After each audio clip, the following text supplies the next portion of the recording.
تعالوا أقول لكم ليه بعض الناس بتختفي فجأة بعد ما كانت بتديك كل الاهتمام، وهل ده لعب بالمشاعر ولا ليه تفسير نفسي؟ تخيل إن في شخص كان بيبعت لك أول ما يصحى ويسأل عليك طول اليوم ويقول لك إنه عمره ما قابل حد زيك، وفجأة اختفى، لا رسالة ولا مكالمة ولا حتى تفسير. ساعتها بتبدأ تسأل نفسك: أنا عملت إيه؟ هو زهق؟ ولا كان بيلعب بيا من الأول؟ ولا في سبب نفسي يخلي الإنسان يختفي بالشكل ده؟ الحقيقة إن الاختفاء المفاجئ بقى واحد من أكتر الحاجات اللي بتوجع أي حد يدخل علاقة، لأنه بيسيب أسئلة أكتر من الإجابات. في الفيديو ده احنا هنتكلم عن الأسباب النفسية اللي ممكن تخلي شخص يختفي فجأة بعد اهتمام كبير، وإمتى يكون ده مجرد ضعف في الشخصية، وإمتى يبقى تلاعب بالمشاعر. والأهم، هتعرف تتعامل مع الموقف ده إزاي من غير ما تخسر كرامتك أو سلامك النفسي. لو في أي وقت أثناء الفيديو حسيت إنك مريت بالموقف ده، اكتب لي في التعليقات أنا كمان حصل لي ده، لأنك أكيد مش لوحدك. الاختفاء المفاجئ مش حاجة جديدة، لكن مع السوشيال ميديا بقى أسهل بكتير. زمان كان لازم الواحد يواجه أو يعتذر أو يقول إنه مش عايز يكمل. دلوقتي ممكن يختفي بضغطة زرار، يبطل يرد، يختفي من الواتساب، ينزل ستوري وهو مش بيرد عليك، يبقى اونلاين طول الوقت وكأنه انت قاعد هوا مش موجود. وده اللي يخلي الوجع اكبر، لانك شايفه قدامك لكن هو عامل انه مش شايفك اصلا. واول حاجة بتحصل ان العقل بيرفض يصدق، بتقول اكيد مشغول، اكيد تعبان، اكيد موبايله بايظ، اي حاجة ممكن تكون حصلت له، أكيد حصل ظرف، بتديله 1000 عذر، وتفضل تخلق في أعذار يمكن هو نفسه أصلا ما فكرش فيها. وبعدها بتبدأ مرحلة أصعب، المرحلة اللي بتيجي إنك تلوم نفسك: أنا قلت كلمة ضايقته، أنا اتعلقت بسرعة، ممكن أنا كنت تقيل عليه، أنا شكلي وحش، أنا مش كفاية. يحصل لك شكوك في نفسك. الأسئلة دي للأسف بتقلل الثقة بتاعة الإنسان في نفسه، مع إن الحقيقة في أوقات كتير بتكون بعيدة تماما عنك أصلا. عشان كده مهم جدا نفهم إن الاختفاء المفاجئ مش معناه تلقائيا إنك أنت المشكلة. في ناس بتختفي بسبب شخصيتها، وفي ناس بتختفي بسبب ظروفها، وفي ناس بتختفي لأنها للأسف بتستمتع إنها تخلي غيرها يجري وراها. الفرق بينهم مهم جدا، لأن طريقة تعاملك مع كل واحد فيها بتبقى مختلف. أول سؤال لازم تسأله لنفسك: للشخص كان مهتم بالشكل ده من البداية؟ ليه كان بيبعت طول الوقت؟ ليه كان بيسأل عليك؟ ليه كان بيقول كلام يخليك تحس إنك أهم شخص في حياته؟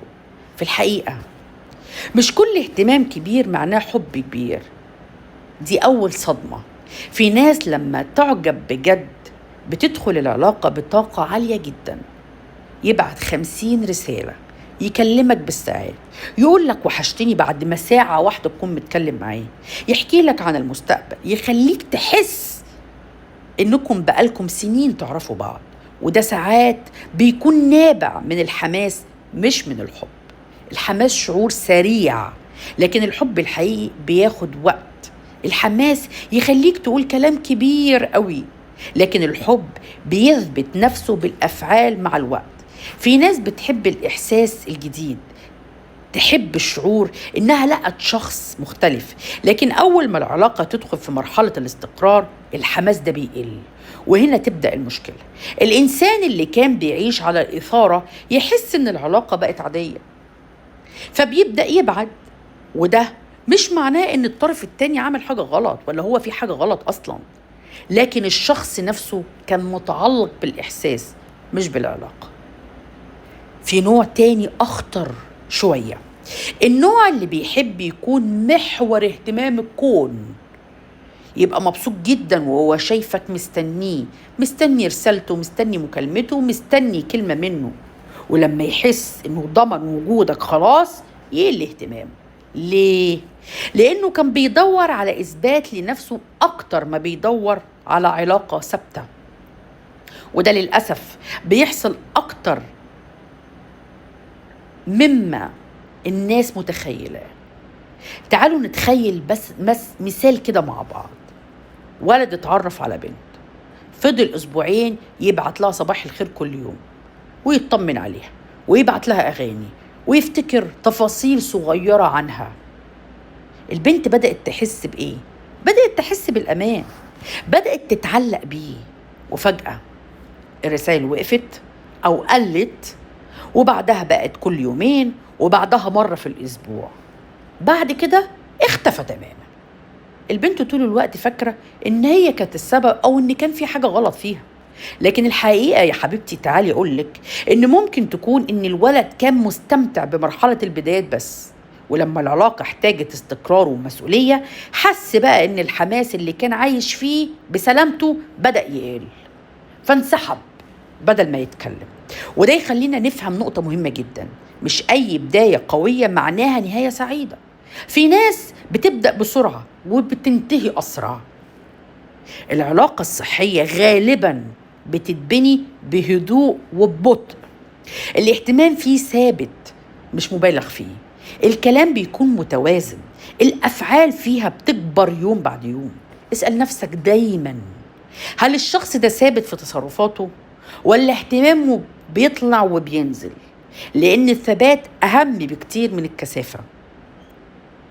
اللي يحبك بجد مش هيحتاج كل يوم يثبت إنه هو بيحبك بالكلام، لكن هيخليك تحس بالأمان من خلال حضوره واستمراره.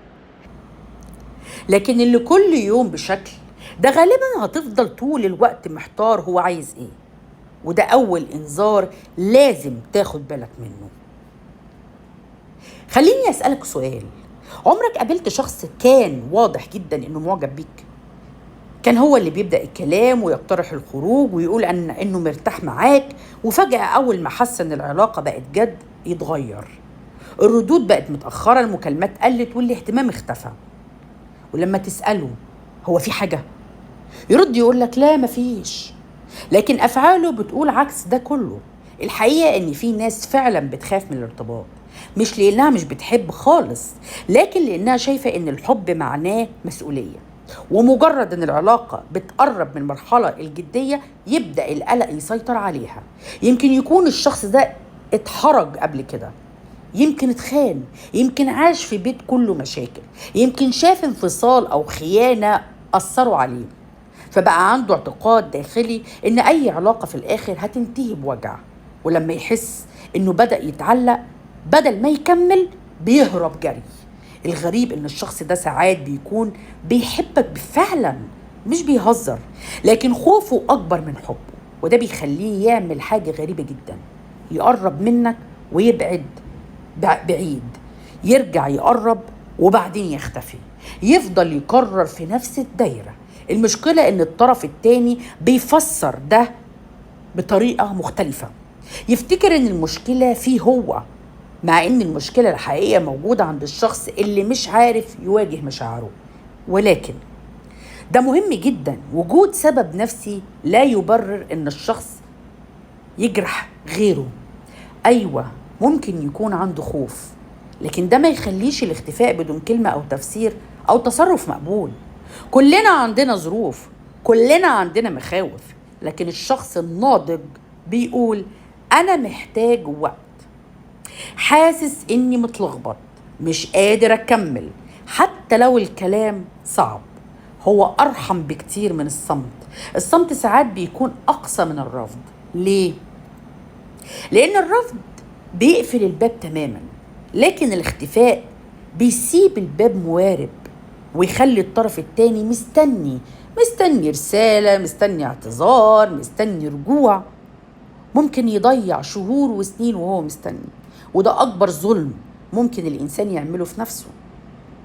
في قصة: بنت اتعرفت على شاب كان محترم جدا، يطمن عليها، يسمعها، يشجعها، وكان دايما يقول: أنا حاسس إنك مختلفة. بعد كام شهر بدأ يتكلم عن الارتباط، والبنت فرحت قوي، لكن بعدها بأسبوعين 2 بدأ يختفي. مرة يقول مشغول، مرة يقول مضغوط، مرة يختفي باليومين، وبعدين أسبوع، وبعدين اختفى تماما. البنت فضلت تدور على السبب، لدرجة إنها كانت كل يوم تقرأ المحادثات القديمة اللي كانت بينهم، وتراجع كل كلمة قالها وقالتها، وتلوم نفسها. لكن بعد فترة عرفت من حد قريب منه إن كان دايما يعمل كده، كل ما العلاقة بتقرب من الجدية هوب بيهرب، لأنه كان خايف يلتزم. شايفين؟ الموضوع ما كانش عنها هي، كان عن نمط متكرر في شخصيته. الفرق بين الشخص الخايف والشخص المتلاعب، ودي نقطة ناس كتير بتتلخبط فيها. الشخص الخايف من الارتباط غالبا بيتوتر لما العلاقة تكبر، بيحس بالذنب لما يبعد، ممكن يرجع يعتذر بصدق، بيكون متلخبط أكتر ما هو مؤذي. الشخص المتلاعب في القصة بيكون مختلف، هو عارف كويس بيعمل ايه ويختفي، ولما يحس انها بدأت تنساه يرجع برسالة بسيطة: ازيك، وحشتيني، كنت مشغول. يرجع يفتح الباب بالراحة، ولما يطمن انه لسه موجود يختفي تاني. وده اسمه عند بعض المختصين السحب والشد، او التقريب والابعاد. الهدف منه انه يفضل ضامن وجودك، مش لانه عايز علاقة، لا، لكن لانه عايز اهتمام. وعشان كده لازم تبص على النمط، مش على المرأة الواحدة. المرأة الواحدة مش كفاية، اي انسان ممكن يمر بالظروف، لكن لما نفس السيناريو يتكرر مرة واثنين وثلاثة وعشرة، يبقى ده مش ظرف طارئ، دي طريقة تعامل، ده طبع. اسأل نفسك الأسئلة دي، بدل ما تسأل هو اختفى ليه، ما تسأل هو هل الشخص ده كان ثابت؟ هل أفعاله كانت متوافقة مع كلامه؟ هل كان بيتحمل مسؤولية أخطائه؟ هل كان بيشرح لما يختفي؟ ولا كل مرة يسيبني أعيش في دوامة التفكير؟ لأن الإنسان اللي يناسبك مش هيخليك طول الوقت هتفضل تفكر هو كان قصده إيه، هو كان عايز إيه، هو إيه اللي حصل.